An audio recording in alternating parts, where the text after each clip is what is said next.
Jovem de 18 anos é brutalmente assassinado em estação Cocal Morro da Fumaça. E mais, chuva intensa na região deixa a Defesa Civil em estado de alerta. Dia das Crianças chegando e Câmara de Dirigentes Lojistas de Criciúma prepara horário de atendimento diferenciado para atender a demanda. E mais, na edição de hoje preparamos uma reportagem especial que esclarece os novos direitos dos trabalhadores domésticos. Solidariedade. Projeto entre bairro da Juventude e Médico Cirurgião beneficia crianças da instituição. E no esporte, as últimas do Tigre, que voltou a trabalhar na tarde de hoje. As notícias de Criciúma e do sul de Santa Catarina você confere a partir de agora. No ar pela TV Primavera, Informe Região.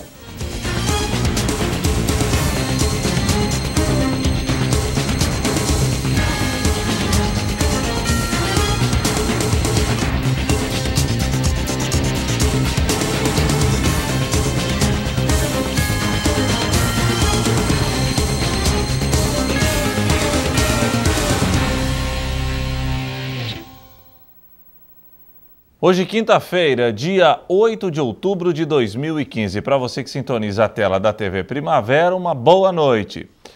Uma garota de 18 anos foi brutalmente assassinada no início da manhã de hoje. O crime ocorreu no distrito de Estação Cocal, em Morro da Fumaça. Caroline Slatia foi encontrada sem vida em um dos cômodos da casa onde morava com a mãe. O avô da garota, que a levaria em um supermercado, foi quem achou o corpo. Conforme informações repassadas pela polícia, a mãe da vítima saiu para trabalhar enquanto a menina ficava dormindo.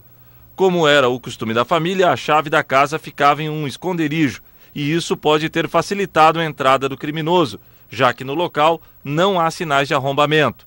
A suspeita é que Caroline tenha sido violentada, já que o cadáver estava despido. Há indícios que a jovem teria entrado em luta corporal com o assassino. As autoridades policiais estão à procura de pistas que possam levar ao autor do homicídio.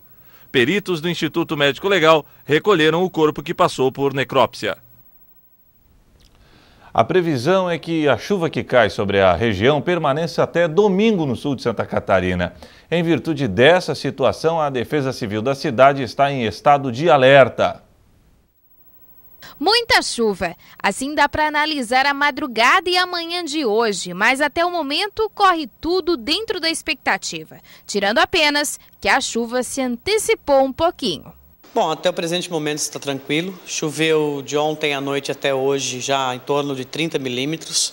É um volume que está dentro daquilo que está esperado, mas as atenções ainda ficam voltadas ao final de semana, em virtude ainda dessa chuva intensa que vai atingir os três estados do sul, Paraná, Santa Catarina e Rio Grande do Sul.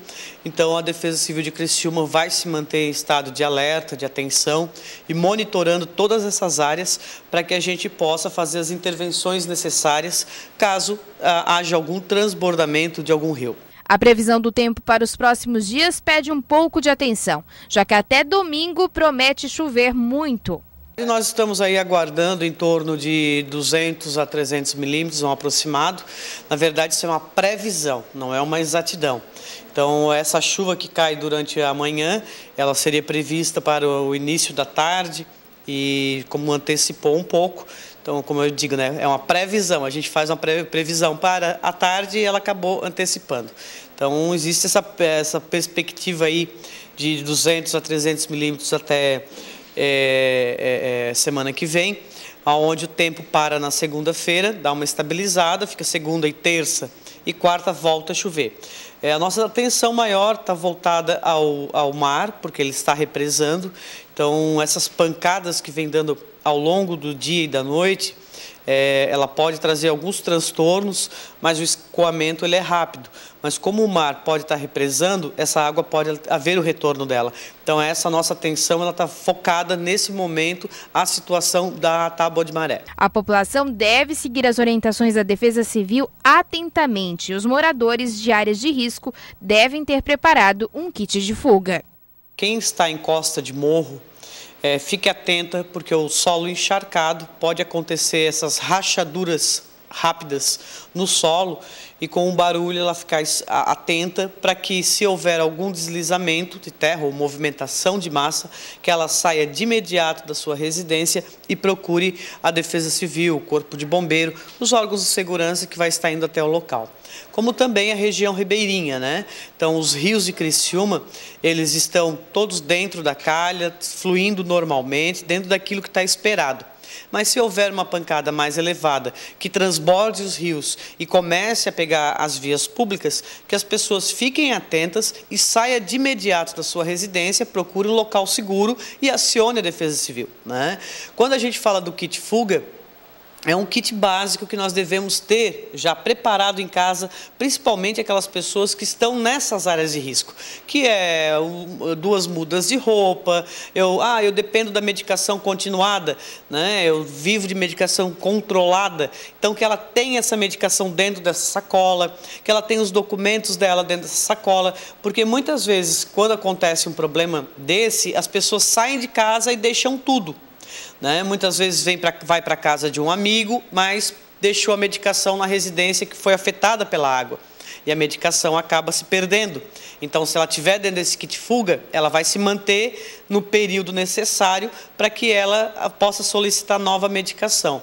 Então, que tenha uma lanterna sempre perto, né? Dentro dessa sacola, e pegue essa sacola e vá para um local seguro e acione os órgãos de segurança. A seguir, projeto entre Bairro da Juventude e médico cirurgião beneficia crianças do Bairro da Juventude.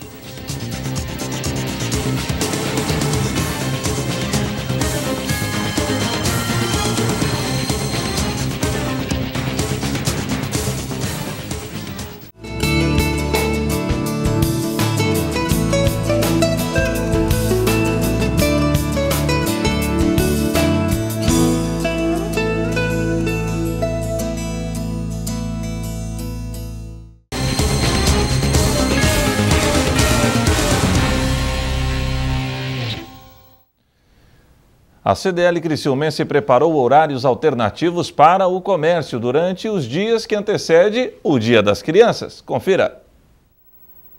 Segunda-feira será comemorado o Dia das Crianças. A data acaba movimentando o comércio local, já que muitos pais acabam presenteando os filhos. Para atender a demanda, a Câmara de Dirigentes Lojistas de Criciúma resolveu ampliar o atendimento do comércio da cidade. Amanhã, sexta-feira, as lojas permanecerão abertas até às 9 da noite. No sábado, o atendimento irá se estender até às 5 da tarde, sem fechar ao meio-dia. O Dia das Crianças é a última data antes do Natal que fomenta as vendas no comércio do município. Direito para domésticas. A lei já está em vigor e muitos patrões têm dúvidas sobre o que informar na hora de preencher o formulário sobre o registro do empregado no FGTS. E algumas dessas respostas você acompanha agora na reportagem de Ana Gabriela Salles. O nome já diz, Fundo de Garantia. Mas garantia de quê? Há quase 50 anos, lá em 1966, o FGTS foi criado com a finalidade de amparar o trabalhador no caso de rescisão do contrato de trabalho. Funciona assim: todo mês, o empregador deve depositar o equivalente a 8% do salário devido numa conta vinculada ao empregado na Caixa Econômica Federal. Esse valor pode ser sacado pelo empregado no caso de doença grave, catástrofes naturais, aposentadoria, demissão sem justa causa e até para comprar a casa própria. Cada trabalhador usa o dinheiro do fundo conforme a necessidade. Você já sacou o fundo de garantia e lembra para que você usou? Quando eu fui demitida, né? Aí eu saquei o fundo para pagar as dívidas, né? Para me pagar minhas dívidas. E ajudou bastante? Ajudou bastante. E a partir deste mês, os empregados domésticos, aqueles que prestam serviço em uma residência, também passaram a ter esse direito. Em todo o país, mais de 1 milhão de trabalhadores atuam nessa categoria. São cuidadores, motoristas e cozinheiros, por exemplo.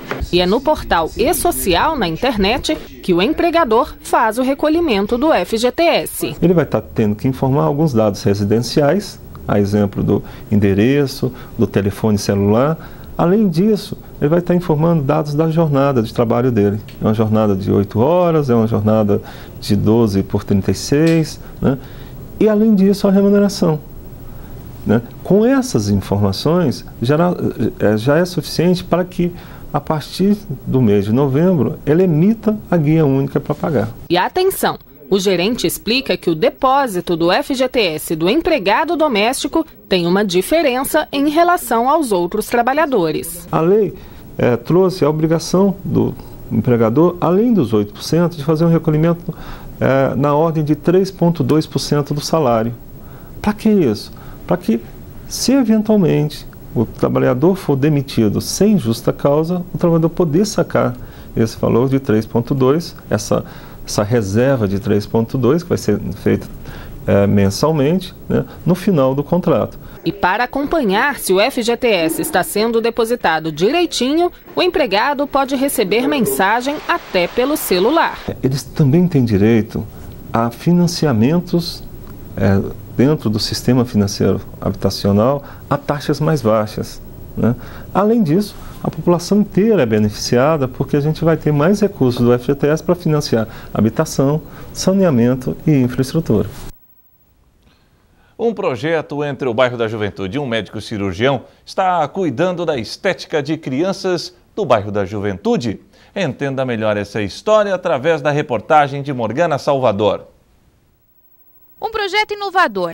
O bairro da Juventude, além de ter todos os trabalhos que já são disponibilizados dentro da instituição, agora em parceria com a Clínica Luciano Schutz, vai oferecer para as crianças a possibilidade de oferecer tratamento para os pequenos que sofrem com as populares orelhas de abano. Orelhinhas em abano, que são aquelas orelhinhas abertinhas, incomodam muitas crianças se incomodam com isso, são vítimas de bullying, de brincadeiras, enfim, e muitas acabam tendo problemas de socialização, problemas no desenvolvimento escolar, no convívio social propriamente dito. Então nós juntamos por isso o nome da campanha é Beleza é Ser Solitário, já que a gente já trabalhava com Beleza é Ser Feliz, o Beleza é Ser Solidário no sentido de oferecer esse tipo de tratamento para as crianças que talvez de outra maneira não teriam acesso. Para a instituição disponibilizar mais este tipo de tratamento para as crianças que às vezes sofrem para conseguir se socializar é um grande avanço e analisa uma bela iniciativa do novo parceiro da entidade. Como eu já trabalho na área de assistência social do bairro da Juventude há mais de 10 anos, a gente conhecia, o desejo de algumas crianças de ter a oportunidade de fazer qualquer tipo de cirurgia de correção, de alguma questão física. Porém, a gente não imaginava, que viria um médico reconhecido, como é o Dr. Luciano, que tem uma clínica bastante reconhecida, com esta oportunidade. Então, para nós recebemos com bastante surpresa e felicidade ao mesmo tempo, e também não imaginávamos o quão importante seria para as crianças receber essa oportunidade, para as crianças e para as famílias dessas crianças, Nós temos crianças no projeto desde 7 anos até 14, e aí pretendemos até os 18 anos, Então, esse projeto tem sido assim uma surpresa para nós, porque ele é inovador, eu não acredito que tenha na região algo parecido, mas principalmente estamos muito felizes por poder dar essa oportunidade para as crianças e adolescentes do bairro da Juventude. A cirurgia é feita de maneira simples e a recuperação é mais simples ainda. No bairro está sendo ofertada para as crianças a partir dos 7 anos de idade. As crianças que demonstrarem vontade, isso obviamente vai ser feita uma seleção através do pessoal do bairro da Juventude, seja com psicólogos, com as próprias professoras, pessoal do serviço social, assim por diante, vão fazer como se fosse, digamos, um screening, um primeiro levantamento daquelas crianças a partir dos 7, 8 anos de idade até os 18 anos, e que sintam esse tipo de problema, que é especificamente esse trabalho em cima das orelhas em abano. Aqueles que se manifestarem a vontade de corrigir o problema, todos serão atendidos. Nós temos uma parceria, então, para a realização desse projeto com o Hospital da Unimed, o grupo de anestesia lá do hospital. As cirurgias serão realizadas nessa instituição, no Hospital da Unimed. Serão, em média, 4 cirurgias por mês. Então, o objetivo é atender todas as crianças que precisarem. Este é o único projeto no estado de Santa Catarina onde toda cirurgia não vai ter custo nenhum para as famílias. Neste primeiro momento, 13 crianças já passaram pela triagem. Por mês, vão ser operadas 4 crianças. Os nossos profissionais, do setor de psicologia já haviam, atendido algumas crianças que tinham relatado esse desejo, também através dos profissionais como os professores ou outros que as crianças procuram e relatam esse desejo. Então a gente aborda a criança, se ela tem o desejo, se ela tem a vontade, a gente oportuniza. É assim que vai acontecer daqui para frente também. O Dr. Luciano já esteve reunido com as crianças e garante que cada encontro dá mais ânimo em continuar por muitos anos com este projeto, que promete mudar vidas. Eu atendi em grupos de 10 cada vez, mas já foram 30 crianças que eu atendi. 18 de cara já se mostraram assim, de primeira mão, como candidatos à cirurgia. A gente percebeu também, alguns têm um certo medo, já que tu fala de uma cirurgia, eles têm medo de eventualmente sentir dor ou coisa parecida. E alguns não estão nem aí, nem ligam para o problema, e esses eu disse para eles, vocês não precisam operar, e não ligam agora se daqui a 1 ano, daqui a 2 anos resolver operar, não tem problema algum. Mas foi muito interessante esse contato com a vivacidade e o bom humor deles. É fantástico, eles me deram só mais ânimo ainda para tocar diante desses projetos. A seguir, após a derrota para o Bragantino, os jogadores do Tigre voltaram ao trabalho na tarde de hoje. Quem falou foi o goleiro Luiz.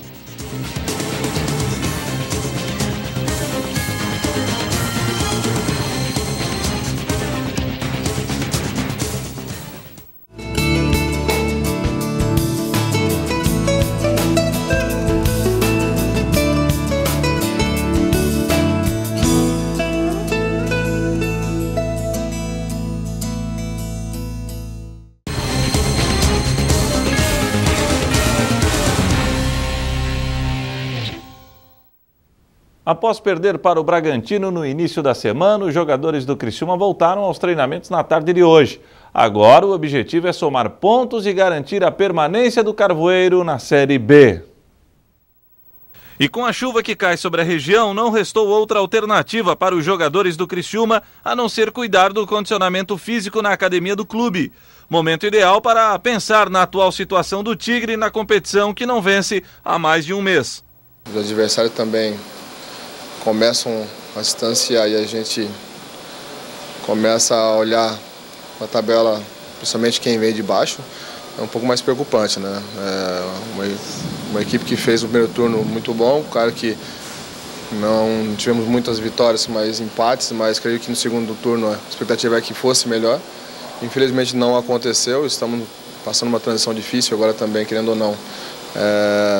As coisas não estão acontecendo a nosso favor, a gente está sofrendo com isso e dentro de campo as coisas não vêm acontecendo. E já que o momento não é bom, os mais pessimistas já temem o rebaixamento.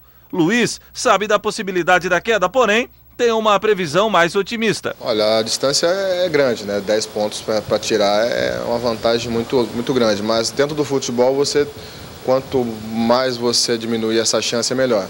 Você tem que analisar, você tem que olhar a posição da tabela, você terminar uma competição beirando a zona de rebaixamento também é ruim para cada um, principalmente para o clube, que tem uma estrutura muito boa, que realmente o clube que cumpre com seus orçamentos mensais, a gente não pode deixar também de terminar o campeonato com dignidade, né? E se tem alguém que pode tirar o Carvoeiro dessa situação, o camisa 1 do Tigre tem a resposta, é o atual grupo de jogadores. Porque não vem mais ninguém também, né? Não tem como contratar também, né? Claro que a satisfação do torcedor é muito grande, a gente entende isso, né? O momento agora que eu aproveito também e peço ao torcedor que nas partidas em casa, principalmente, procure incentivar o quanto antes, tanto antes, no meio, durante a partida, é muito importante isso. Porque, querendo ou não, alguns jogadores sentem mais do que o outro, né, e acaba a ansiedade atrapalhando e as coisas não acontecem, né, e no final os resultados acabam não vindo. Então agora a gente vai precisar muito mais do torcedor. O torcedor tem que entender que realmente a condição da gente agora é essa, realmente de buscar uma posição melhor na tabela, né, mas nós temos atletas que podem fazer isso. E a gente tem que terminar com dignidade e a gente precisa do torcedor para que nos apoie até o final. E o grande destaque do Criciúma na temporada não aceita desculpas para o momento delicado, nem mesmo a mudança na comissão técnica. Olha, acho que o foco maior agora acho que é individual, né? Independente se saiu o Pet na véspera do jogo, se o Luizinho assumiu agora, né? As peças são as mesmas. Jogadores que atuaram antes estavam muito bem, de repente teve uma queda de rendimento que às vezes acontece. né? Mas agora a questão mais é a sua autoanálise para poder realmente desempenhar uma melhor condição dentro de jogo, realmente para buscar um espaço, realmente, quem sabe aqui o ano que vem ou em outro clube, porque a última impressão é que fica. Então a gente não pode deixar esses últimos jogos aí dessa forma, sem a entrega que todo mundo tá querendo, principalmente o torcedor. Sobre as mudanças na direção do clube, Luiz foi enfático. Não serve de justificativa para a campanha ruim. Isso aí são coisas extracampo, né? É uma coisa que poderia ter acontecido e aconteceu. Os resultados dentro de campo, realmente, o foco maior é em cima dos atletas que aqui estão e foram contratados para realmente tentar colocar o clube na Série A e não aconteceu. Então uma coisa fora de campo, acho que pela mudança que tudo está acontecendo, acho que não chega a afetar aos atletas, porque eu sempre falo, a direção e nenhum funcionário entra em campo, senão os atletas. Então, o que está acontecendo realmente, a gente está numa situação complicada, que nós colocamos o clube nessa situação e nós temos que tirar.